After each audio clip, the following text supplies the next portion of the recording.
ہم پردیس میں خداوند کا گیت کیسے گائیں؟ خدا باپ کے زندہ کلام میں سے زبور کی کتاب آسیر اسرائیلیوں کا نوحہ زبور 137۔ ہم بابل کی ندیوں پر بیٹھے اور سیون کو یاد کر کے روئے۔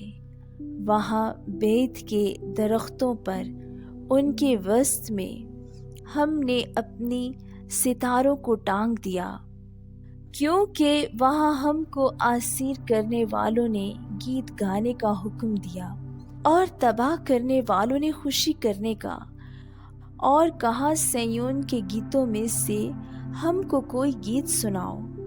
ہم پردیس میں خداوند کا گیت کیسے گائیں؟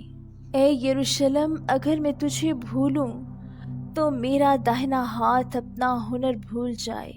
اگر میں تجھے یاد نہ رکھوں، اگر میں یروشلم کو اپنی بڑی سے بڑی خوشی پر ترجیح نہ دوں، تو میری زبان میرے تالو سے چپک جائے۔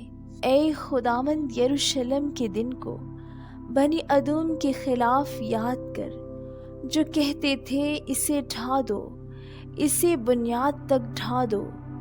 اے بابل کی بیٹی جو ہلاک ہونے والی ہے، وہ مبارک ہوگا جو تجھے اس سلوک کا جو تو نے ہم سے کیا بدلہ دے۔